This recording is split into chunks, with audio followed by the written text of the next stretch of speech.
भक्तों, आज मंगलवार के दिन मैं आप सभी को सुनाने जा रही हूँ मंगलवार व्रत में सुनी जाने वाली संपूर्ण कथा एक साथ। तो आइए भक्तों, पहले सुनते हैं मंगलवार हनुमान जी की व्रत कथा। हनुमान जी का पंचमुखी रूप बहुत ही दिव्य और चमत्कारी माना गया है। मान्यता है इस रूप में बजरंगबली की पूजा करने से आपके जीवन में सुख शांति स्थापित होती है और सभी कष्ट दूर हो जाते हैं। तो आइए श्रवण करते हैं हनुमान जी की पंचमुखी अवतार की पावन गाथा। ये बात उस समय की है जब लंका में महाबलशाली मेघनाथ के साथ बड़ा ही भीषण युद्ध चला। अंततः मेघनाथ मारा गया।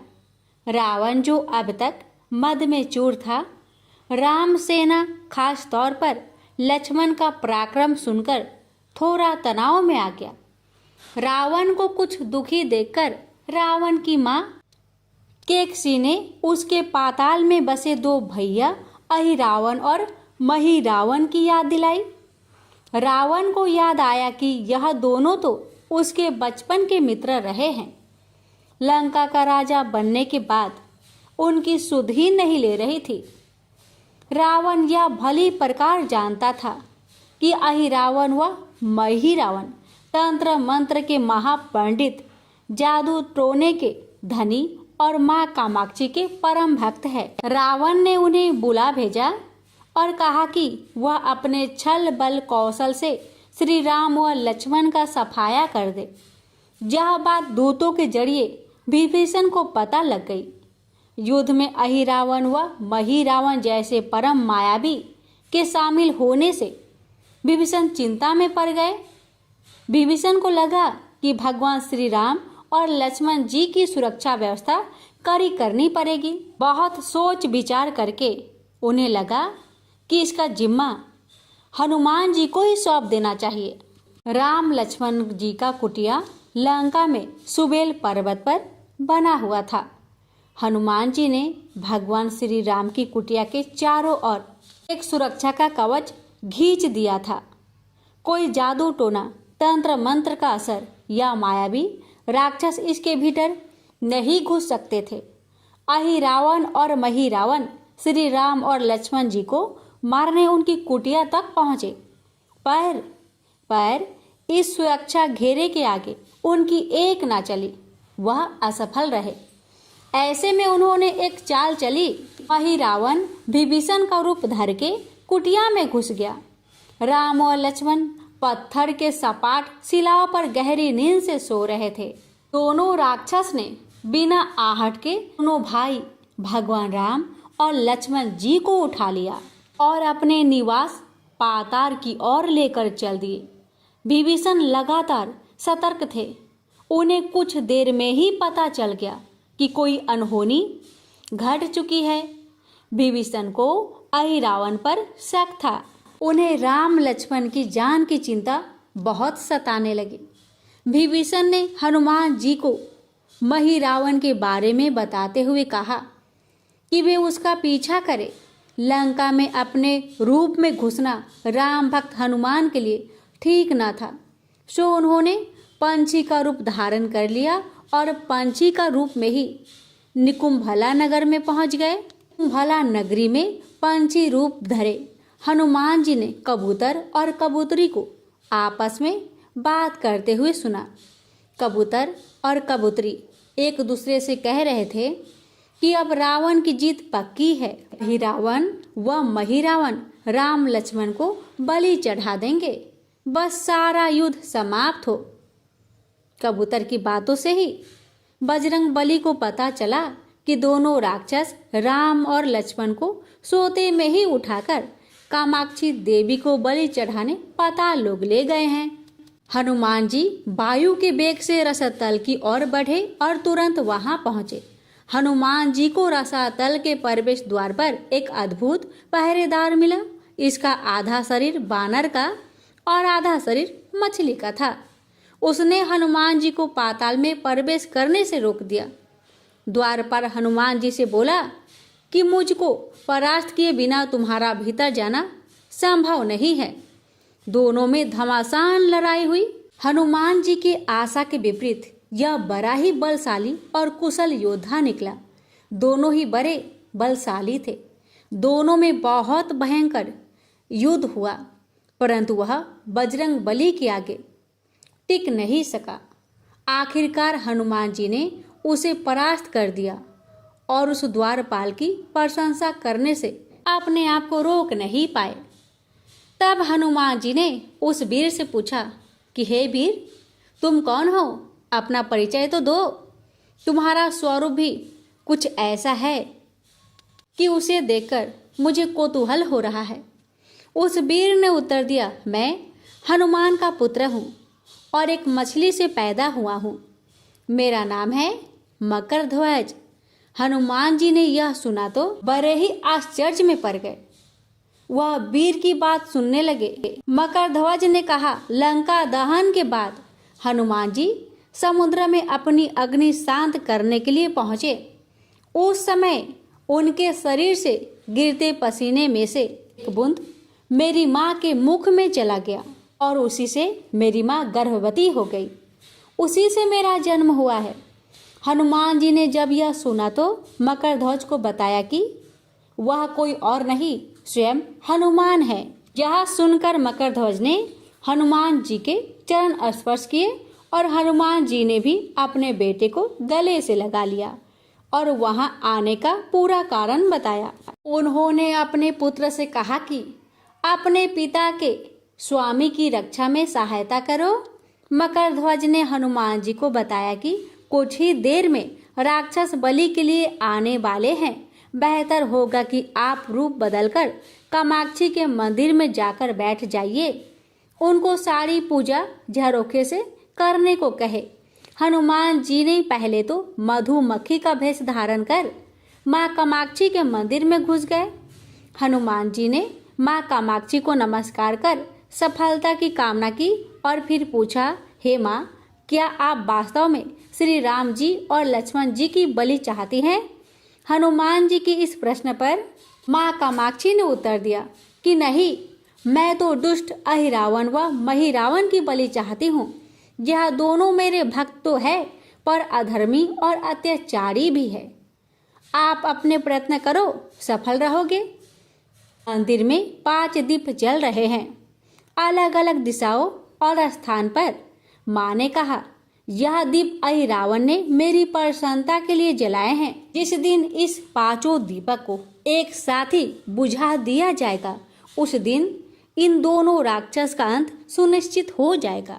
इस बीच गाजे बाजे का शोर सुनाई पड़ने लगा। अहिरावण महिरावण बलि चढ़ाने के लिए आ रहे थे। हनुमान जी ने अब माँ कामाक्षी का रूप धरा। जब अहिरावण और महिरावण मंदिर में प्रवेश करने ही वाले थे कि हनुमान जी का महिला स्वर गूंजा। हनुमान जी बोले, मैं कामाक्षी देवी हूँ और आज मेरी पूजा झरोखे से करो। झरोखे से पूजा आरंभ हुई। ढेर सारा चढ़ावा माँ कामाक्षी को झरोखे से चढ़ाया जाने लगा। अंत में बंधन बलि के रूप में राम लक्ष्मण जी को उसी में डाला गया। दोनों बंधन में बेहोश थे। हनुमान जी ने तुरंत उन्हें बंधन मुक्त किया। अब पाताल लोक से निकलने की बारी थी, पर उससे पहले माँ कामाक्षी के सामने अहिरावण महिरावण की बलि देकर उनकी इच्छा पूरी करनी थी और दोनों राक्षसों को उनके किए की सजा भी देना था। अब हनुमान जी ने मकरध्वज को कहा कि वह अचेत अवस्था में लेटे हुए भगवान राम और लक्ष्मण का खास ख्याल रखे और उसके साथ मिलकर दोनों राक्षसों के खिलाफ युद्ध छेड़ दिया। पर यह युद्ध आसान नहीं था। अहिरावण और महिरावण बड़ी मुश्किल से मरते तो फिर 5-5 के रूप में जिंदा हो जाते। इस विकट स्थिति में मकरध्वज ने बताया कि अहिरावण की एक पत्नी नागकन्या है। अहिरावण उसे बलात्कार लाया है। वह उसे पसंद नहीं करती, पर मन मार के उसके साथ है। वह अहिरावण की राज जाननी होगी। उससे उसकी मौत का उपाय पूछा जाए। अब उसके पास जाए और सहायता मांगे। मकरध्वज ने राक्षसों को युद्ध में उलझाए रखा और उधर हनुमान अहिरावण की पत्नी के पास पहुंच गए। अहिरावण की पत्नी नागकन्या से उन्होंने कहा कि यदि तुम अहिरावण के मृत्यु का भेद बता दो तो हम उसे मारकर तुम्हें उसके चंगुल से मुक्ति करा देंगे। अहिरावण की पत्नी ने कहा, मेरा नाम चित्रसेना है, मैं भगवान विष्णु की परम भक्त हूँ। मेरे रूप पर अहिरावण मर मिटा और मेरा अपहरण कर यहाँ कैद किया हुआ है, पर मैं उसे नहीं चाहती। लेकिन मैं अहिरावण का भेद तभी बताऊंगी जब मेरी इच्छा पूरी हो जाएगी। हनुमान जी ने अहिरावण की पत्नी नागकन्या चित्रसेना से पूछा कि आप अहिरावण की मृत्यु का रहस्य बताने के बदले क्या चाहती हैं? आप मुझसे अपनी शर्त बताए, मैं उसे जरूर मानूंगा, जरूर पूरा करूंगा।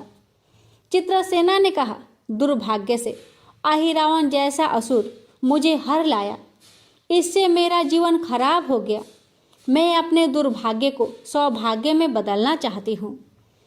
आप अगर मेरा विवाह श्री राम से कराने का वचन दे तो मैं अहिरावण के वध का रहस्य आपको जरूर बताऊंगी। अब तो हनुमान जी सोच में पड़ गए। भगवान श्री राम तो एक पत्नी निष्ठ है, अपनी धर्म पत्नी देवी सीता को मुक्त कराने के लिए असुरों से युद्ध कर रहे हैं। वह किसी और से विवाह की बात तो कभी न स्वीकारेंगे। मैं कैसे वचन दे सकता हूँ? फिर सोचने लगे कि यदि समय पर उचित निर्णय न लिया जाए तो स्वामी की प्राण ही संकट में है। असमंजस की स्थिति में बेचैन हनुमान जी ने ऐसी राह निकाली कि सांप भी मर जाए और लाठी भी न टूटे। हनुमान जी बोले, तुम्हारी शर्त स्वीकार है, पर हमारी भी एक शर्त है। अब विवाह तभी होगा जब तुम्हारे साथ भगवान राम जिस पलंग पर आसीन होंगे वह सही सलामत रहना चाहिए। यदि वह टूटा तो इसे अपशकुन मानकर वचन से पीछे हट जाऊंगा। जब महाकाय अहिरावण के बैठने से पलंग नहीं टूटा तो भला श्री राम के बैठने से कैसे टूटेगा? यह सोचकर चित्रसेना तैयार हो गई। उसने अहिरावण समेत सभी राक्षसों के अंत का सारा भेद बता दिया। चित्रसेना ने कहा, दोनों राक्षसों के बचपन की बात है। इन दोनों के कुछ शरारती राक्षस मित्र ने कहीं से एक भ्रामरी को पकड़ लिया। मनोरंजन के लिए वे उसे भ्रामरी को बार बार कांटों से छेद रहे थे। भ्रामरी साधारण भ्रामरी न थी, वह भी बहुत मायावी थी, किंतु किसी कारण बस वह पकड़ में आ गई थी। भ्रामरी की पीड़ा सुनकर अहिरावण और महिरावण को दया आ गई और अपने मित्रों से लड़कर उसे छुड़ा दिया। मायावी भ्रामरी का पति भी अपने पत्नी की पीड़ा सुनकर आया था और अपनी पत्नी की मुक्ति से प्रसन्न होकर उस भौरे ने वचन दिया था कि तुम्हारे उपकार का बदला हम सभी भ्रमर जाति मिलकर चुकाएंगे। ये भौरे अधिकतर उसके शयन कक्ष के पास रहते हैं। ये सब बड़ी भारी संख्या में है। दोनों राक्षसों को जब भी मारने का प्रयास हुआ है और ये मरने को हो जाते हैं तब भ्रमर उनके मुख में एक बूंद अमृत का डाल देते हैं। उस अमृत के कारण ये दोनों राक्षस मरकर भी जिंदा हो जाया करते हैं। इनके कई कई रूप उसी अमृत के कारण हैं। इन्हें जितनी बार फिर से जीवित किया जाता है उनके उतने नए रूप बन जाते हैं। इसलिए आपको पहले इस भौरों को मारना होगा। हनुमान जी रहस्य जानकर लौटे। करध्वज ने अहिरावण को युद्ध में उलझा रखा था तो हनुमान जी ने भौरों का खात्मा शुरू किया। वे आखिर हनुमान जी के सामने कहाँ तक टिकते। जब सारे भ्रमर खत्म हो गए और केवल एक बचा तो वह हनुमान जी के चरणों में लौट गया। उसने हनुमान जी से प्राण रक्षा की याचना की। हनुमान जी पसीज गए।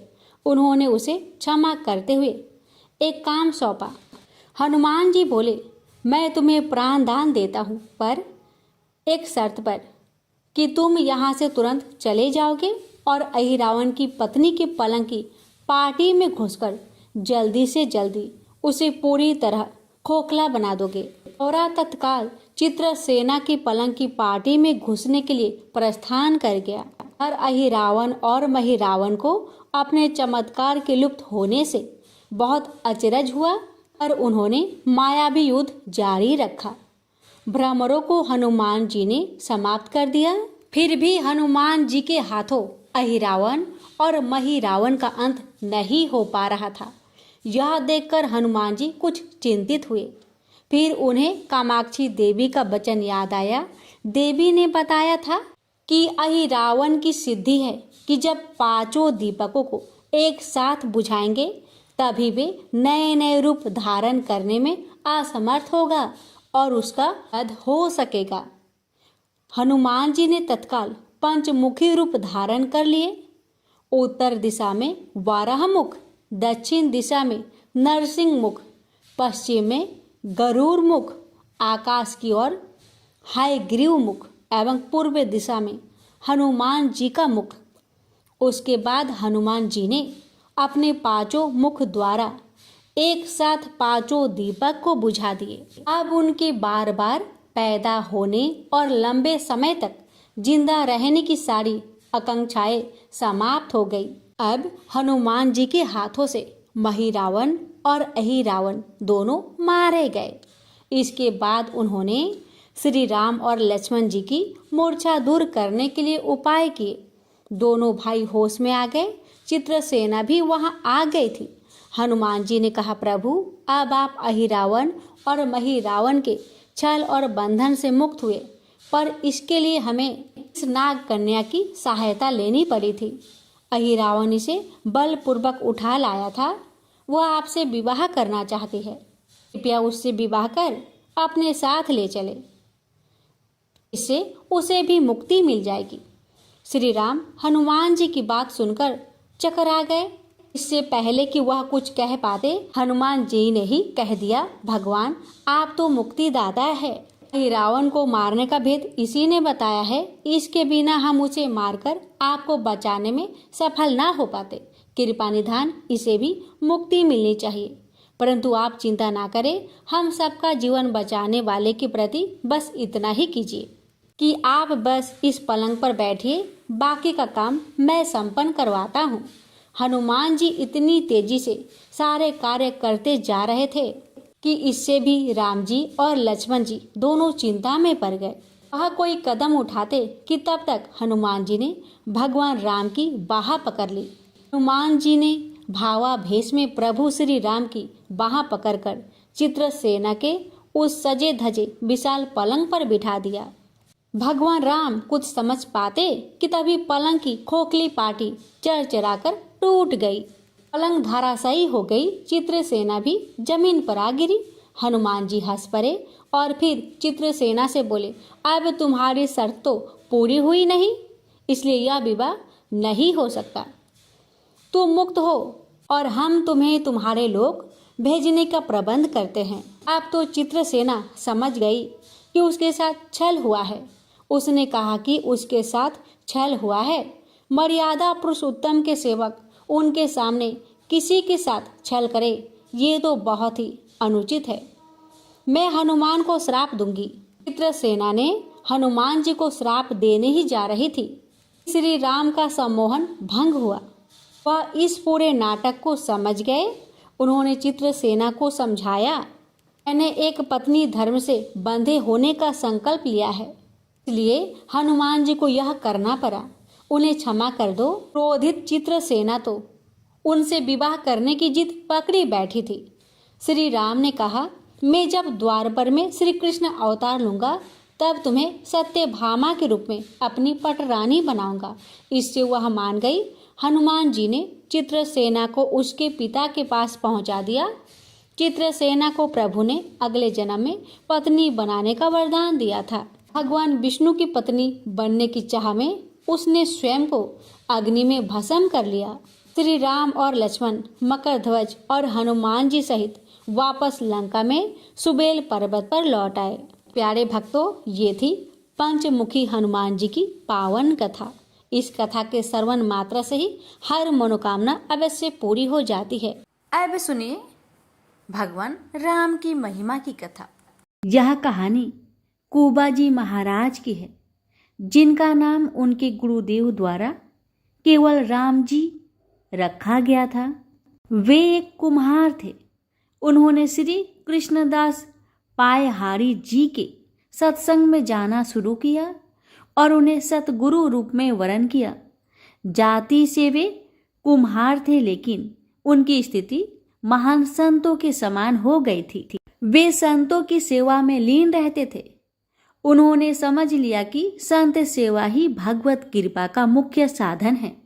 यदि संतों की आराधना की जाए तो भगवान को प्राप्त करना सहज हो जाता है। कोई भी वैष्णव या संत उनके घर आता तो वे उनका आदर पूर्वक सत्कार करते।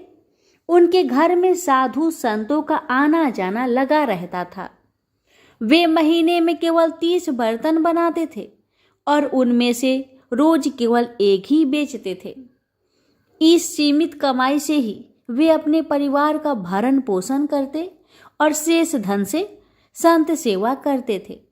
वे अधिक बर्तन इसलिए नहीं बनाते थे क्योंकि उनका मत था कि यदि हम अधिक व्यापार और सांसारिक गतिविधियों में उलझ जाएंगे तो हमारा मन आंतरिक भजन में नहीं लगेगा। एक दिन उनके घर में बहुत से संतों की मंडली आई, किंतु उनके घर में संत सेवा के लिए कोई व्यवस्था नहीं थी। उन्होंने पत्नी से कहा, अब हमें किसी से उधार लेना पड़ेगा। संत आए हैं और वे भूखे नहीं रह सकते। वे ये भी कर सकते हैं कि संतों से हाथ जोड़कर विनम्रता पूर्वक कह देते कि उनके पास भोजन की व्यवस्था नहीं है, लेकिन उनके प्रेमी हृदय ने यह स्वीकार नहीं किया। उन्होंने सोचा संतों की सेवा के लिए ऋण भी लेना पड़े तो कोई दोष नहीं। वे एक महाजन के पास गए और कहा, हमारे घर 20-25 संत आए हैं, उनके लिए भोजन सामग्री चाहिए, कृपया हमें उधार दीजिए, हम धीरे धीरे इसे चुका देंगे। अधिकांश महाजनों ने यह कहकर मना कर दिया कि यह गरीब आदमी है, इसे उधार देने का कोई लाभ नहीं। लेकिन एक चतुर महाजन ने कहा, यदि तुम मेरा एक काम कर दो तो जितनी भी सामग्री चाहिए मैं दे सकता हूँ। कुबाजी महाराज ने पूछा, आपका क्या काम है? महाराज ने कहा, हमारे कुएं की खुदाई का काम रुका हुआ है, यदि तुम उसे पूरा कर सको तो मैं तुम्हें संत सेवा के लिए सामग्री दे दूंगा। यह सुनकर कुबाजी महाराज ने खुश होते हुए सहमति दे दी। कुबाजी ने संतों की सेवा के लिए उधार लेना भी स्वीकार कर लिया। वे भक्तों की सेवा में इतने तन्मय थे कि उन्होंने सेवा की सामग्री ली और संतों की सेवा की। उनकी पत्नी भी इस सेवा में सहभागी बनी। फिर वे दोनों तय किया हुआ कार्य करने के लिए वापस आए।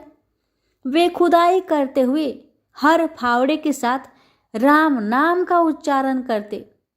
पत्नी मिट्टी बाहर फेंकती और वे वापस में भी ईश्वर के नाम लेकर ही संवाद करते। उन्हें मेहनत करता देखकर महाजन को तो आनंद हो गया। वह सोचने लगा कि थोड़ी सामग्री देकर उसने बहुत बड़ा कार्य करवा लिया।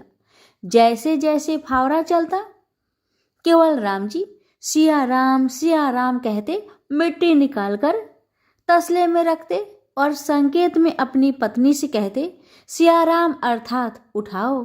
फिर वे कहते सिया राम और वह मिट्टी उठाती। इस प्रकार वे दोनों एक एक कदम आगे बढ़ते। अब वे कुआं खोदने में तल्लीन हो गए।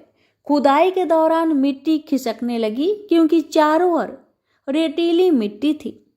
कुछ ही समय में हजारों मन मिट्टी खिसक गई। कुआं गहरा हो चुका था और अब बस पानी निकलने की ही देरी थी कि अचानक ऊपर की पहाड़ी धंस गई और केवल राम जी मिट्टी के नीचे दब गए।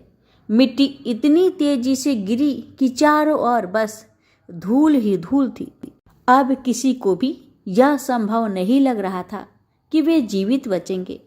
उनकी पत्नी को समझाया गया कि अब कुछ भी संभव नहीं, लेकिन वे धैर्यवान थी। उन्होंने इसे प्रभु की इच्छा और अपने पारवंद का फल माना। 1 महीने तक कोई भी उस स्थान के पास नहीं गया, क्योंकि यह एक बहुत ही दुखद घटना थी। 1 महीना बीत गया और तभी उधर से गुजरने वाले कुछ लोगों ने अचानक नाम ध्वनि सुनी, सिया राम, सिया राम, सिया राम। यह ध्वनि अत्यंत आनंदमय थी। जो भी उस स्थान के पास गया वह इस ध्वनि को सुनकर रोमांचित हो उठा। यह कोई साधारण ध्वनि नहीं थी, यह गहन आध्यात्मिक ऊर्जा से भरी हुई थी। यात्रियों ने यह भी सुना कि सिर्फ नाम ही नहीं बल्कि मृदंग और करताल की ध्वनि भी आ रही थी। उसी समय उधर से एक राजा गुजरा, जिसने भीड़ देखकर पूछा कि यहाँ क्या हो रहा है। लोगों ने बताया कि यह स्थान वह है जहाँ केवल राम जी कुआं खोद रहे थे और मिट्टी के नीचे दब गए थे। राजा ने यह सुनते ही आदेश दिया कि तत्काल खुदाई करवाई जाए। लोगों ने कहा कि इतनी गहरी मिट्टी के नीचे कोई जीवित कैसे रह सकता है, लेकिन नाम ध्वनि स्पष्ट रूप से सुनाई दे रही थी। जब मिट्टी हटानी शुरू की गई तो एक गुफा जैसी संरचना दिखाई दी। प्रभु की कृपा देखिए, जहाँ केवल राम जी बैठे थे वहाँ मिट्टी नीचे तक नहीं गिरी थी, बल्कि ऊपर ही रुक गई थी। यह चमत्कार था। जब सभी ने देखा तो पाया कि केवल राम जी आरामदायक मुद्रा में बैठे हुए थे और जोर जोर से सिया राम का नाम जप रहे थे। उनके पास सुंदर पात्र में भोजन रखा था और जल भी रखा था। प्रश्न यह था कि यह भोजन और जल वहां कैसे पहुंचा। सोचिए, यदि किसी लिफ्ट में बिजली चली जाए तो कितनी घबराहट होती है। लेकिन यह भक्त तो एक गहरे कुएं में बैठे थे और न केवल जीवित थे बल्कि पूर्णतः आनंद मग्न भी थे। यह उनकी अटूट भक्ति और प्रभु के नाम पर दृढ़ विश्वास का परिणाम था। यह नाम जप का प्रभाव था कि उन्होंने किसी भी प्रकार की घबराहट महसूस नहीं की। प्यारे भक्तों, जो भक्त सच्चे मन से नाम जप करते हैं उसका पालन पोषण स्वयं भगवान करते हैं। जब खुदाई पूरी हुई तो सभी ने देखा कि केवल राम जी सुरक्षित थे। बस उनकी पीठ पर हल्की चोट आई थी, लेकिन वे पूर्णतः स्वस्थ थे। वे पूरे 1 महीने से उस स्थान पर थे और फिर भी उनके पास जल और भोजन उपलब्ध था। अब तो नगर के लोग दौड़ दौड़ कर आ रहे थे। अलग अलग गांव से लोग भेंट लेकर आ रहे थे। यह आश्चर्य की बात थी कि 1 महीना बीत जाने के बावजूद वे जीवित थे और भजन कर रहे थे। लोग श्रद्धा से उनके चरणों में झुक गए। यह ईश्वर की कृपा थी। यह नाम जप की महिमा थी। नाम जप में अद्भुत शक्ति है। यह केवल राम जी का दृढ़ विश्वास और भजन ही था जिसने उन्हें मृत्यु के मुख से बाहर निकाला। यह भगवान के नाम ही अपार महिमा को दर्शाता है। प्रेम से बोलिए सिया रामचंद्र की जय। हे भगवान, आपकी इस पावन कथा को जो भी भक्त श्रद्धा पूर्वक पूरा सुने उस भक्त की हर मनोकामना को पूर्ण करे। जय सिया राम। अब सुनेंगे मंगलवार व्रत में सुनी जाने वाली मंगल चंडी की व्रत कथा। एक गांव में एक शिकारी परिवार रहा करते थे। धर्मकेतु और उसकी पत्नी निधा, उनकी 5 बेटी थी।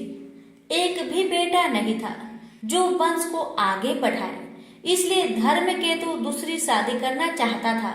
निधा बहुत चिंतित और उदास रहती थी। एक दिन देवी चंडी एक ब्राह्मणी भेष में निधा के पास भिक्षा मांगने गई। निधा के व्यवहार से चंडी प्रसन्न होकर कुछ मांगने को कहा। निधा ने कहा, मेरे पास सब कुछ है पर कोई पुत्र नहीं है। चंडी के आशीर्वाद से उसे पुत्र की प्राप्ति हुई।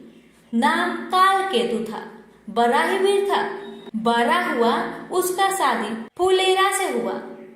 वह सुशील लड़की थी। उसके आने से पहले शिकार कर लाया हुआ मांस कालकेतु की माँ हाट में बेचने जाया करती थी, पर उसके आ जाने के बाद अब कालकेतु जंगल से जानवरों का शिकार कर लाता।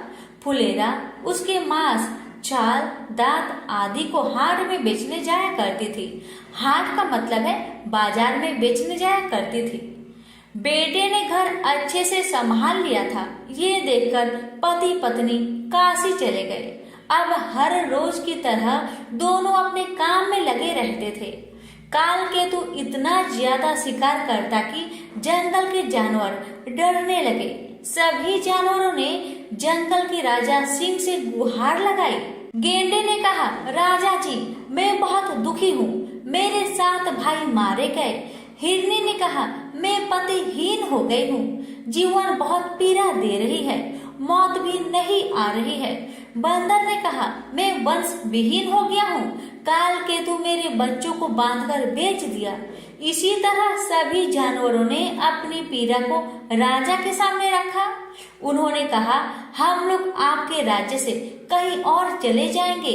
सिंह राजा ने कहा, आप लोग नहीं डरे, मैं स्वयं कालकेतु से लड़कर आप लोगों की रक्षा करूंगा। सिंह और कालकेतु में युद्ध हुआ। सिंह भाग गया और कालकेतु जीत गया।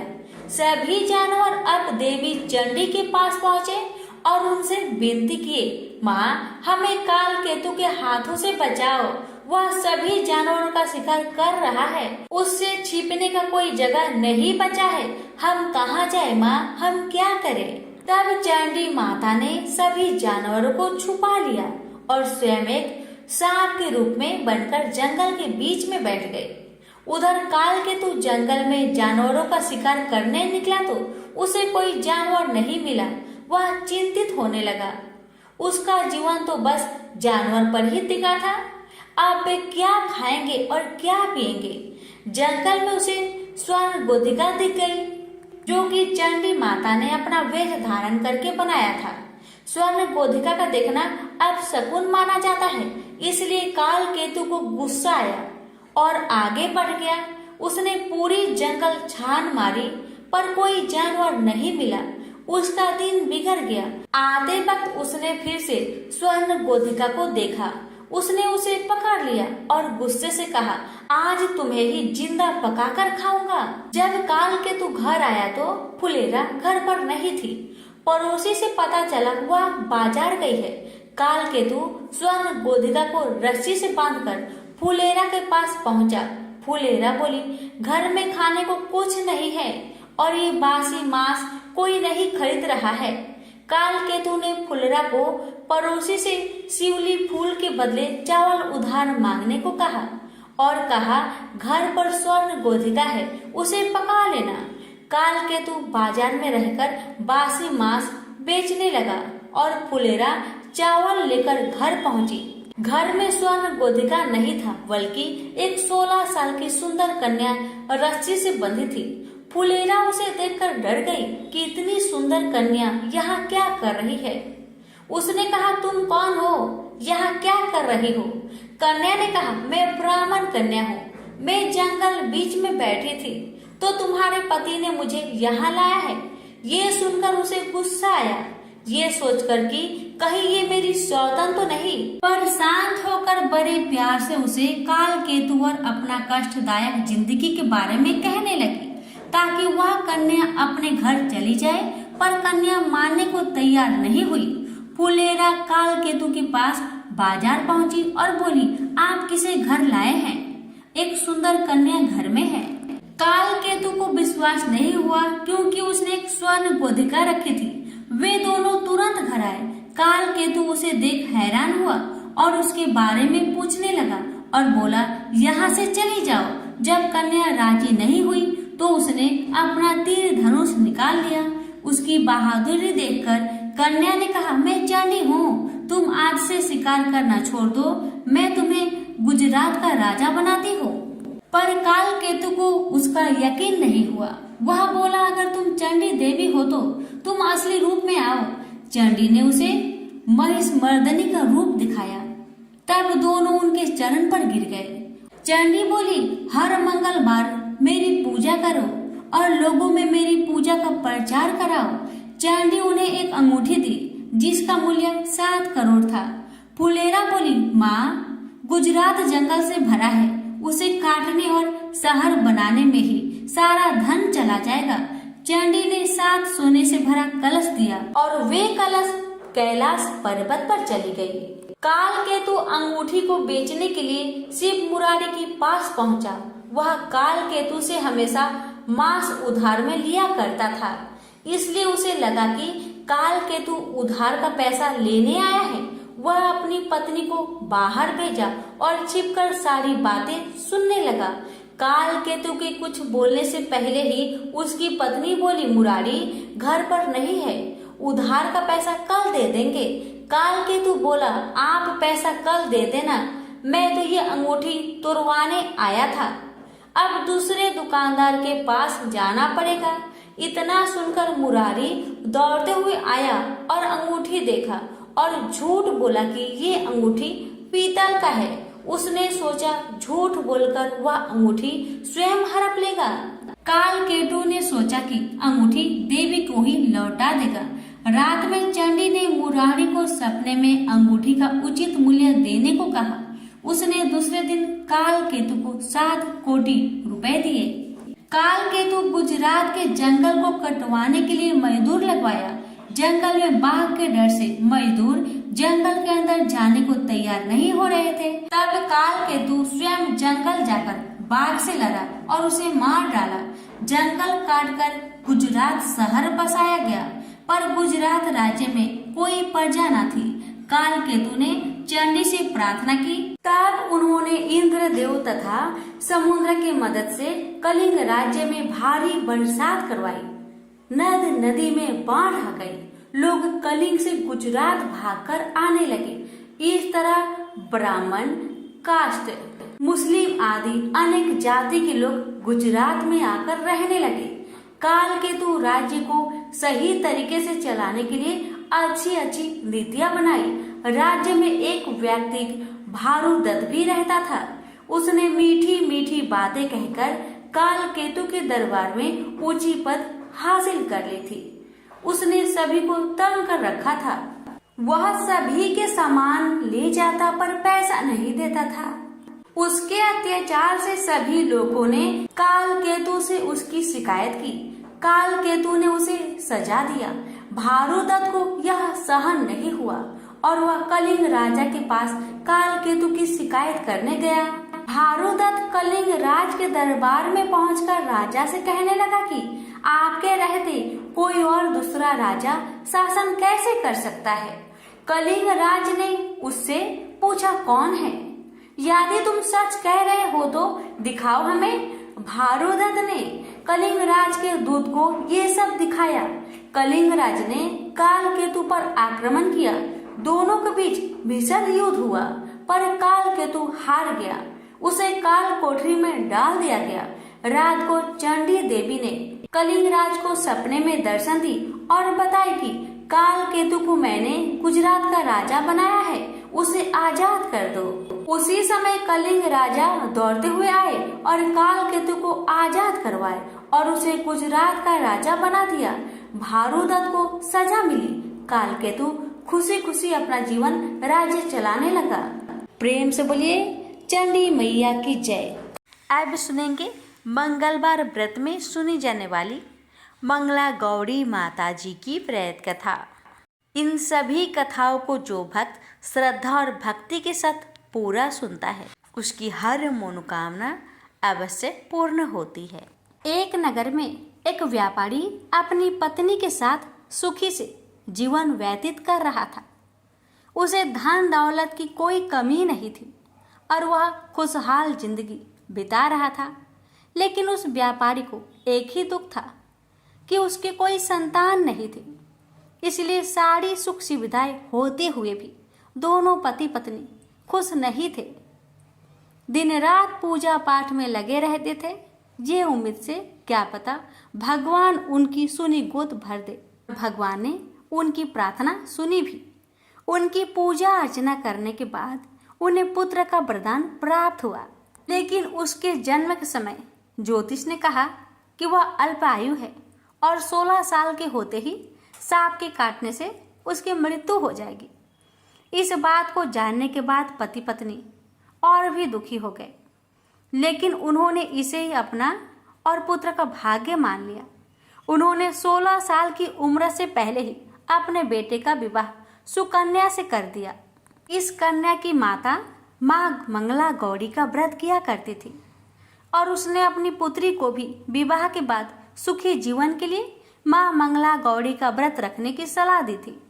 विवाह के बाद कन्या ने ससुराल आकर विधि विधान से मंगला गौरी का व्रत किया और माँ गौरी की पूजा अर्चना की, जिसके परिणाम स्वरूप उसे अखंड सौभाग्यवती का आशीर्वाद प्राप्त हुआ और सेठ के पुत्र की मृत्यु टल गई और तभी से माँ मंगला गौरी की व्रत की मान्यता अधिक बढ़ गई। प्रेम से बोलिए मंगला गौरी माता की जय हो। प्राचीन काल में कुरु देश में श्रुत कीर्ति नामक एक राजा शास्त्र ज्ञाता, कीर्तिमान तथा शत्रु रहित था। वह 64 कलाओं को जानने वाला तथा धनुर्विद्या में निपुण था। उसके यहाँ संसार की किसी वस्तु की कमी न थी। कमी थी तो केवल एक संतान की। संतान प्राप्ति के लिए वह दिन रात यत्न करता था। उसने संतान के लिए देवी की आराधना भी की।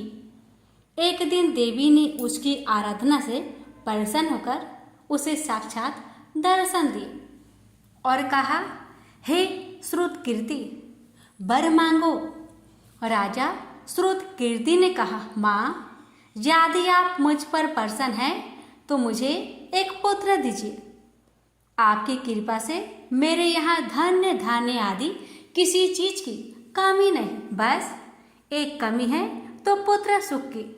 इसको छोड़कर मेरे यहाँ सब आनंद है। राजा के ऐसे कहने पर देवी मुस्कुराई और उन्होंने कहा, राजन, तुमने एक दुर्लभ वस्तु की याचना की है, फिर भी तुमको पुत्र मैं अवश्य दूंगी। लेकिन तुम मेरी बात को ध्यान देकर सुनो। तुम्हारे यहाँ जो पुत्र होगा वह बहुत गुणवान होगा, किंतु वह 16 वर्ष से अधिक जीवित नहीं रहेगा। हाँ, यदि एक सुंदर अथवा विद्या विहीन पुत्र होगा तो वह बहुत समय तक जीवित रहेगा। देवी की बात सुनकर राजा चिंता में पड़ गया और माता की बात अपनी पत्नी को बताया। कहा, हे रानी, माता रानी ने कहा है, अगर मैं गुणवान पुत्र का मांग करता हूँ तो वह 16 वर्ष तक जीवित रहेगा। अगर अनपढ़ गंवार पुत्र की मांग करता हूँ तो वह दीर्घ काल तक जीवित रहेगा। अब तुम बताओ, मैं क्या करूँ और क्या मांगूँ? बहुत सोच विचार करके राजा ने गुणी संपूर्ण लक्षण युक्त 16 वर्ष की आयु वाला पुत्र मांगा। देवी ने कहा, राजा, मेरे मंदिर के मुख्य द्वार पर आम का पेड़ है। मेरी आज्ञा है कि तुम उस पेड़ से एक आम तोड़कर अपनी रानी को खाने के लिए दे दो और उसको खाने से ही रानी का गर्भ अवश्य ठहरेगा। राजा ने परेशान होकर देवी के मंदिर के मुख्य द्वार पर जो आम का पेड़ था वहां से एक आम तोड़कर अपनी पत्नी को खाने के लिए दिया। रानी ने भी माँ मंगला गौरी के आदेश अनुसार फल खाया और 10 मास के पश्चात उसके यहाँ देव पुत्र तुल्य पुत्र पैदा हुआ। हर्ष शोक से संपन्न राजा ने राजकुमार का सत्कर्म आदि संस्कार करवाया और भगवान सदाशिव का ध्यान धरकर उसका नाम चिरायु रखा। लड़का अपने माता पिता की देख रेख में चांद की तरह बढ़ने लगा। दिन बीतते चले गए और उसका 16वां वर्ष आरंभ हो गया। राजा रानी दोनों को चिंता सताने लगी। राजा ने सोचा, मैंने यह पुत्र बड़े कष्ट से प्राप्त किया है, अपनी आंखों के सामने इसका मृत्यु कैसे देख सकूंगा, कैसे सह सकूंगा। यह विचार करके उसने राजकुमार को उसके मामा के साथ काशी में भेज दिया।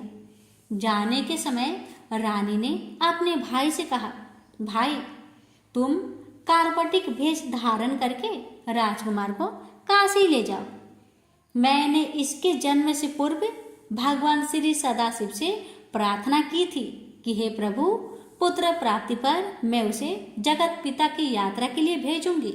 इसको इसी समय काशी ले जाओ। इसकी देह प्राण की रक्षा करना। रानी का भाई अपनी बहन की बात सुनकर भांजे को साथ लेकर काशी चला गया। कई दिन की यात्रा के पश्चात वह आनंद नगर पहुंचा। वहां पर वीरसेन नाम का एक राजा राज्य करता था, जो कि शास्त्र ज्ञाता, कीर्तिमान तथा शत्रु रहित था। उस राजा की कन्या मंगल गौरी अपने रूप लावण्य के कारण चहु और प्रसिद्ध थी। मानो वह राजकुमारी आकाश के चांद की तुलना में धरती की चांद थी। जिस समय राजकुमार चिरायु तथा उसका मामा आनंद नगर में शहर से बाहर के शाही बगीचे में पहुंचे, उस समय राजकुमारी मंगल गौरी अपनी सखी सहेलियों के साथ खेल रही थी। राजकुमार चिरायु तथा उसका मामा खेलती हुई लड़कियों को देखने लगे। खेलती हुई लड़कियों में से एक ने क्रोध में भरकर राजकुमार को गाली दिया। बालिका को क्रोधित और दुर्वचन कहते देखकर राजकुमारी ने उस बालिका से कहा, हे सखी, तुम गाली क्यों दे रही हो? तुम दुर्वचन क्यों कहती हो? मेरे संग अयोग्य वाणी बोलने वाली कोई भी स्त्री नहीं है। देखो, मंगला गौरी के प्रसाद एवं मंगला गौरी व्रत के प्रभाव से मेरे हाथ से जिसके माथे पर चावल गिर जाए, उसके साथ मेरा विवाह हो जाने पर यदि वह थोड़ी आयु वाला है तो भी चिरायु हो जाएगा। इसके बाद सब बालिकाएं अपने अपने घर को लौट गई। उस दिन राजकुमारी का विवाह वाहिक देश के ढिंड धर्मा राजा के पुत्र सुकेतु नाम वाले राजकुमार से होने वाला था। लेकिन सुकेतु मूर्ख, कुरूप तथा बहरा था। वर पक्ष वाले उसकी बजाय विवाह मंडप में अन्य अच्छा वर ले जाने की इच्छा प्रकट कर चुके थे। विवाह के पश्चात सुकेतु के बजाय प्रस्तुत वर को भगा दिया जाएगा और सुकेतु वाहिक देश को अपनी पत्नी लेकर लौट जाएगा। ऐसा विचार करके वर पक्ष के कुछ आदमी चिरायु के पास जाकर उसके मामा से कहने लगे, यह बालक तुम हमें दे दो, इसके द्वारा हमारा कार्य सिद्ध होने वाला है। इस भूमि पर परोपकार जैसा अन्य कोई धर्म नहीं है। उन लोगों की बात सुनकर चिरायु का मामा प्रसन्न हो गया, क्योंकि वह बगीचे में मंगल गौरी की बात सुन चुका था। उसने वर पक्ष वालों से कहा, आप लोग इस लड़के को क्यों चाहते हैं? विवाह के लिए वस्त्र गहने आदि तो मांगे जा सकते हैं, लेकिन कोई वर थोड़े ही मांगा जाता है। फिर भी मैं आपकी बात रखता हुआ लड़का को दे रहा हूँ। वर पक्ष राजकुमार चिरायु को विवाह मंडप में ले गए और विवाह की कार्य सिद्ध हो गया। जब सप्तपदी आदि कार्य होने के बाद रात में राजकुमार मंगल गौरी के साथ सोया, तभी उसका 16वां वर्ष समाप्त हो रहा था। ठीक उसी समय काल साप के रूप में वहां आया। संयोगवश उसी समय राजकुमारी की नींद खुल गई और वह सांप को देखकर मारे भय के कांपने लगी। फिर उसने भय त्याग कर सांप की पूजा की, पीने के लिए उसे बहुत सा दूध दिया, प्रार्थना की दीन वाणी से, उसकी स्तुति की। मंगल गौरी ने कहा, मैं उत्तम व्रत करूंगी, मेरे पतिदेव जीवित हो जाए और चिरंजीवी हो। देखते ही देखते सांप कमंडल में प्रवेश कर गया। अपनी कुछ की चोली से राजकुमारी ने कमंडल का मुख बांध दिया। उस समय राजकुमार अपने शरीर के अंगों को ऐंठते हुए जागकर उठकर बैठ गया। उसने राजकुमारी से कहा, मुझे बहुत भूख लगी है।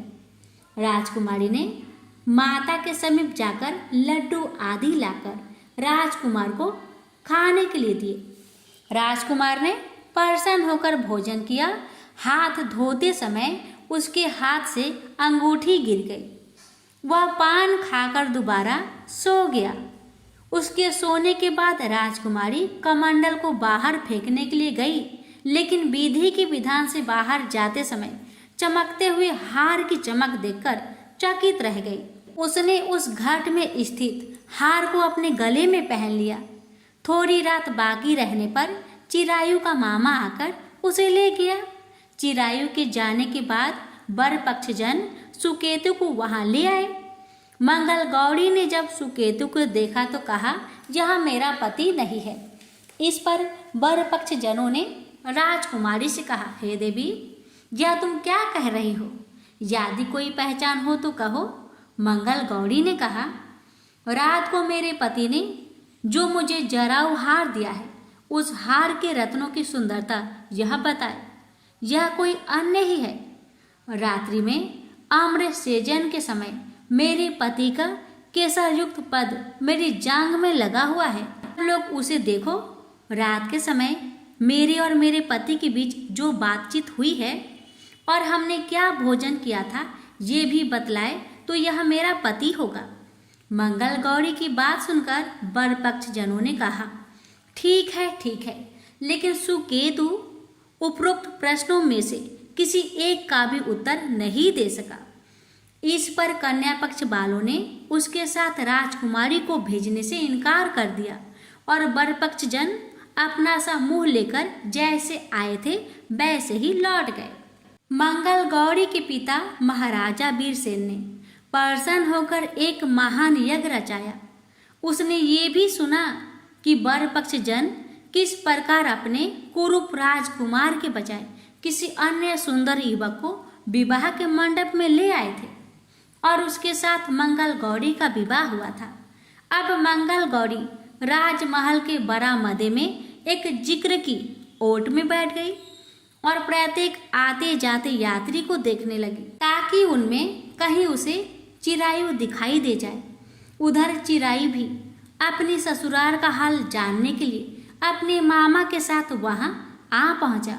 जो ही वह चिक के सामने से गुजरा, मंगल गौरी ने उसे देखकर कहा, पिताजी, मेरे पति आ गए हैं। राजा ने तुरंत ही मामा भांजे को राजभवन के भीतर बुलवा भेजा। मंगल गौरी की बताई हुई सब निशानियां चिरायु में मौजूद थी। राजा ने वस्त्र भरण अवश्य, गज रथ तथा अन्य बहुत सी चीजों के साथ मंगल गौरी चिरायु के साथ कर दी। उसके बाद चिरायु राजा वीरसेन से विदा होकर अपनी पत्नी एवं मामा के साथ कुल नंदन सेना सहित अपने नगर को गया। जब उसके माता पिता ने लोगों के मुख से उसकी वापस आने की बातें सुनी तो उन्हें इस बात का विश्वास ही नहीं हुआ। वे बड़े हैरान हो गए और सोचने लगे, लो, भाग्य के विपरीत कैसे हो सकता है। वह अभी यह सोच ही रहे थे कि राजकुमार चिरायु ने माता और पिता के चरणों में प्रणाम किया। माता ने उसका सिर चूमा और उसके आनंद का कोई परावर ना रहा। फिर उसने पुत्र वधू को अपनी गोद में बैठाकर उससे सारा हालचाल पूछा। मंगल गौरी ने उनको व्रत का महात्म्य तथा पिछला समस्त घटनाक्रम बतलाया। मंगला गौरी के कारण ही तभी से यह व्रत मंगल गौरी के नाम से प्रसिद्ध हुआ। से जो कोई भी सुनेगा अथवा इसका कीर्तन करेगा, उसके सभी मनोरथ सिद्ध हो जाएंगे। से बोलिए, मंगला गौरी माता की जय हो।